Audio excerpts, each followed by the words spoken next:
할렐루야. 하나님의 은혜와 평강이 우리 성도님들의 가정과 기업부에 충만하시기를 간절히 기도합니다. 우리가 히브리서 말씀을 묵상하고 있는데요. 히브리서 1장에서는 예수님이 천사보다 높으신 분으로 하나님과 함께 천지를 지으셨으며 모든 만물보다 높으시고 경배와 찬양을 받게 합당하신 분이라고 했습니다. 오늘은 히브리서 2장 1절로 4절의 말씀을 살펴보면서 은혜를 나누기를 원합니다. 그 첫째는 말씀에 유념해야 한다는 것입니다. 히브리서 말씀은 우리가 들은 것에 더욱 유념해야 한다고 말합니다. 그래야만 흘러 떠내려가지 않을 수 있다는 것이지요. 말씀드렸듯이 히브리서는 초대교회의 박해기에 기록된 말씀입니다. 특별히 유대인들은 동족들과 로마의 핍박이라는 이중고에 노출되어 있었습니다. 유대인들에게는 하나님을 믿는 믿음을 버리고 예수를 섬기는 이단에 빠졌다고 손가락질 받으며 극심한 핍박을 받았습니다. 로마인들로부터는 기독교인이라는 이유로 박해를 받았습니다. 그야말로 사방으로 우겨쌈을 당한 형국입니다. 이렇게 극심하게 요동하는 상황에서 믿음을 지키는 것은 쉬운 일이 아니었을 것입니다. 그래서 히브리서 기자는 성도들에게 강조합니다. 흘러 떠내려가지 않도록 해야 한다는 것입니다. 여기에서 흘러 떠내려간다는 말은 파라레오라고 하는데, 이 말은 물줄기를 타고 가다가 가까운 거리에 있는 안전한 정박지를 그냥 지나쳐 떠내려가는 것을 의미합니다. 안전한 곳을 지나쳤으면 다시 돌아오면 되지라고 생각할 수 있지만 그럴 수 없는 상황인 거지요. 이곳을 지나치면 다시 돌아올 수 없고 이제는 안전하지 않은 절벽으로 그냥 떠내려가야 하는 것입니다. 구원이 그렇다는 것입니다.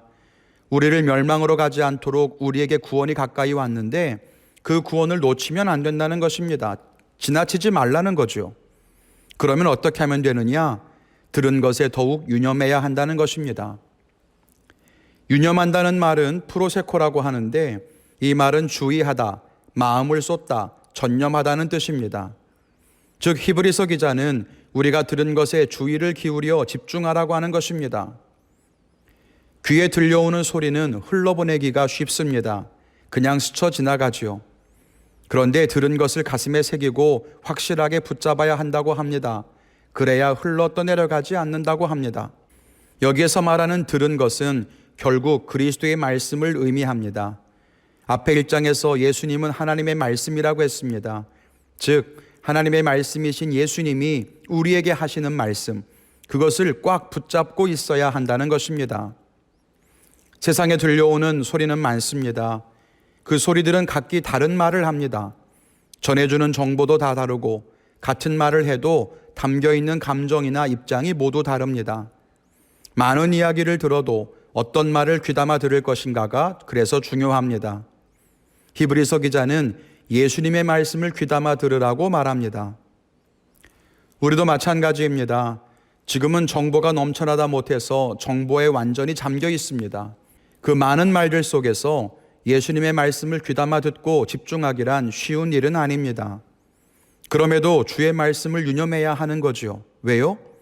천사의 말을 가볍게 여기고 듣지 않아도 그에 따라 벌을 받게 되는데, 주의 말씀을 가볍게 여긴다면 그에 맞는 보응을 피할 수 없을 것이기 때문입니다. 히브리서 기자는 핍박당하는 성도들에게 말합니다. 흔들리지 말고 말씀을 붙들라. 주의 말씀을 가볍게 여기면 심판을 피할 수 없으니 들은 것을 굳게 잡아서 구원을 놓치지 말라는 것입니다.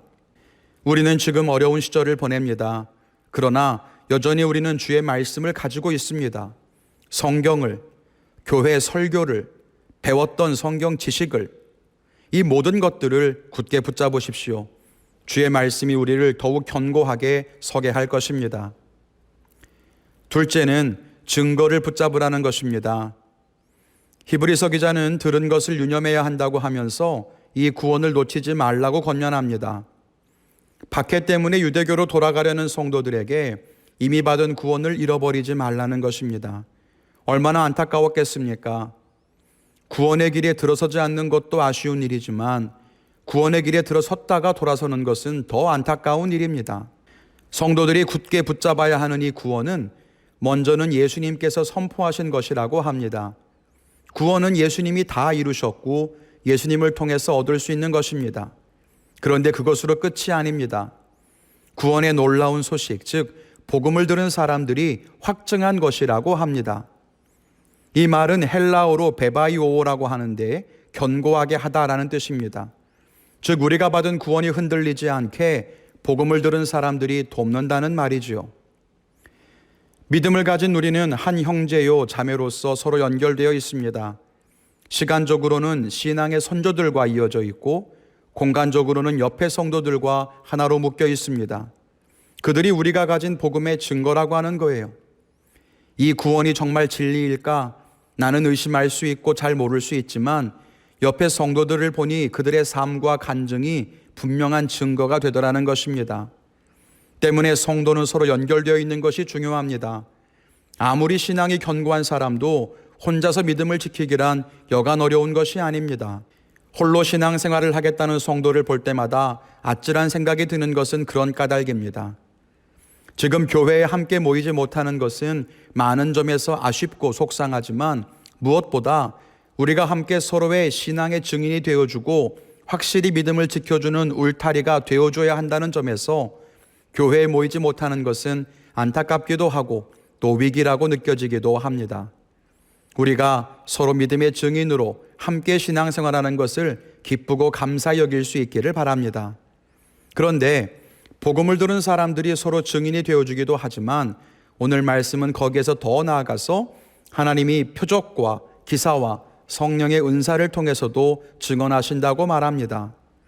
하나님이 우리에게 보여주시는 많은 기적과 표적은 구원에 대한 확신을 갖게 도와주는 훌륭한 선물입니다.